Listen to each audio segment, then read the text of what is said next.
సుమన్ టీవీలో మీ business promotions కోసం ఈ కింది నెంబర్ను సంప్రదించగలరు.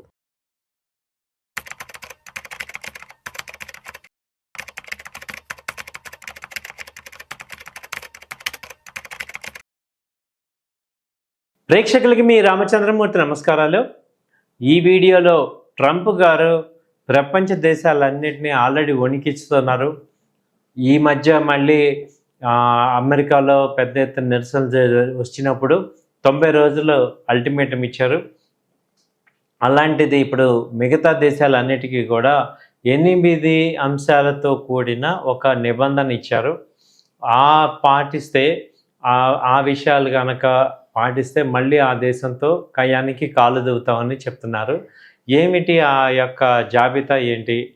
సో ఈయనేంటంటే ట్రూత్ సోషల్లో పోస్ట్ చేశారనమాట. ఈయన ఇప్పటికే ప్రపంచ దేశాలపై ప్రతీకార సుంకాలన్నీ విధించారు. అయితే ఈ చైనా మినహా మిగతా వాటన్నిటి మీద ఇచ్చారు.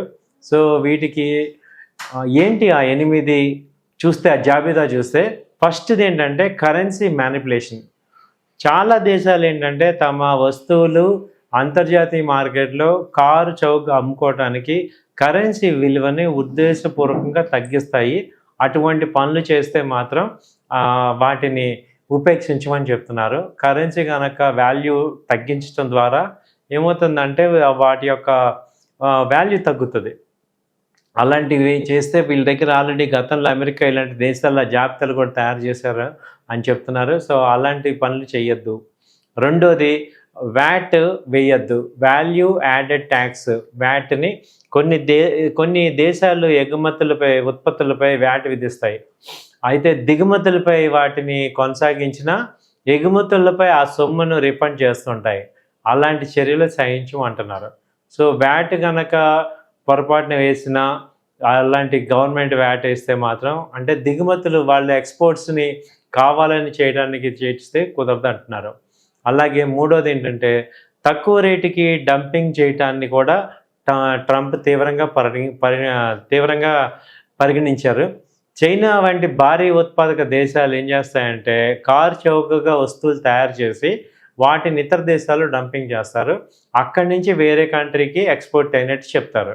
దీంతో ఏంటంటే ఆయా దేశాల్లో స్థానిక పరిశ్రమలన్నీ మూతపడిపోతున్నాయి. సో కాబట్టి అలాంటిది కూడా చేయటాన్ని ఉపేక్షించట్లేదు అంటున్నారు. తర్వాత ఎగుమతులపై, ఎక్స్పోర్ట్స్పై కనుక ప్రభుత్వాలు రాయితీలు ఇవ్వటాన్ని కూడా ట్రంప్ తప్పుపడుతున్నారు.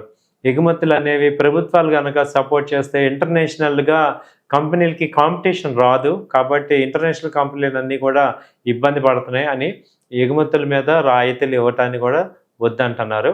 అలాగే వ్యవసాయ రంగంలో దేశీయ రైతుల కోసం రక్షణాత్మక రాయితీలు కూడా ఇవ్వకూడదని చెప్తున్నారు. అంటే ఇప్పుడు మనలాంటి వ్యవసాయ దేశంలో రైతుల గురించి ఇప్పుడు మనం చాలా రకాల సబ్సిడీలు ఇస్తూ ఉంటాం. విత్తనాలని, ఎరువులని సబ్సిడీలు ఇస్తుంటాం. అలాంటి వాటిని కూడా ఇవ్వకూడదు అని నియంత్రిస్తున్నారు.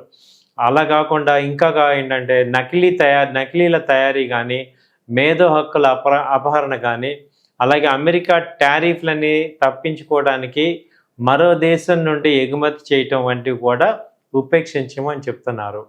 అంటే ఇప్పుడు ఇవాళ చైనా ఇప్పుడు ఇండైరెక్ట్గా ఇవన్నీ కూడా చైనాకి అగెనెస్ట్గానే చేస్తున్నారు. ఇవన్నీ కూడా చైనా ఎక్కువగా ఇలాంటి పనులు చేస్తుంది. కాబట్టి చైనాని టార్గెట్ చేసి ఇవన్నీ జాబితాను తయారు చేశారు.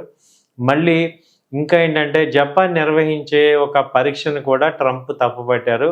దేశీయ సంస్థలను కాపాడేందుకు రక్షణాత్మక సాంకేతిక ప్రమాణాలు ఏర్పాటు చేయకూడదు అని చెప్తున్నారు. దీనికి గాను జపాన్ నిర్వహించే బౌలింగ్ బాల్ టెస్ట్ని చూపిస్తున్నారు.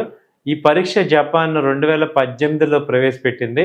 విదేశీ కార్లు తమ దేశంలో విక్రయించకుండా చూసేందుకు దీనిని మొదలుపెట్టినట్టు ఆరోపణలు ఉన్నాయి. ఈ పరీక్షలు దాదాపు 20 అడుగుల ఎత్తు నుంచి బౌలింగ్ బాల్ను కారు హుడ్పై వదులుతారు. అది కనుక దానికి డెంట్ పడితే ఆ పరీక్షలో పడకపోతే అది విజయం సాధించినట్టు చెప్తున్నారు. సో ఇది ఒక భయంకరమైన పరీక్షగా ట్రంప్ అభివర్ణించారు.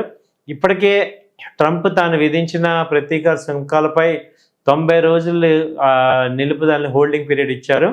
చైనాతో కూడా టారిఫ్ల యుద్ధం అయితే తారాస్థాయికి చేరింది. ఇప్పుడు ఈ పన్నులైతే కొత్త విషయాల మీద కూడా ఇలాంటివి కూడా రావద్దు అని చెప్తున్నారు. భవిష్యత్తులో ఏం జరుగుతుంది, ఒక్కొక్క కంట్రీకి కూడా కంప్లీట్గా ఆందోళనగా ఉంది. ఏం జరుగుతాయి ఏంటి అనే విషయాల మీద గందరగోళంగా ఉంది. ఏదైతే ఏమైందంటే డాలర్ ఇండెక్స్ 110 ఉండే డాలర్ ఇండెక్స్ ఇవాళ 98కి రావటం అనేది డాలర్ యొక్క వాల్యూ తగ్గిపోతుంది. అంటే డాలర్స్ బయటకు వచ్చేస్తున్నాయి. కాబట్టి అవన్నీ కూడా ఈక్విటీ మార్కెట్స్కి మళ్ళీ వచ్చే అవకాశాలు కనపడుతున్నాయి. సో ఇండియన్ ఈక్విటీ మార్కెట్స్ మళ్ళీ రీబౌండ్ అవుతుంది. కాబట్టి ఏంటంటే ఇవన్నీ కూడా ఇటు రావడంతో పెద్ద ఎత్తున మళ్ళీ ఈక్విటీ మార్కెట్స్ బయట కంట్రీస్ అన్ని పెరిగితే స్టెబిలిటీ అయ్యే అవకాశాలు కనపడుతున్నాయి. సో ఇవన్నీ ఏంటంటే ఏదో ఒకటి 90 రోజుల్లో ప్రతి కంట్రీ కూడా యూఎస్తో టారిఫ్స్ నెగోషియేట్ చేసుకుంటే మళ్ళీ ఈ మొత్తం వరల్డ్ అంతా కూడా ఈక్విలిబ్రియం రావచ్చు అనేది ఎక్స్పెక్ట్ చేస్తున్నాం. థ్యాంక్ యూ అండి. నమస్తే.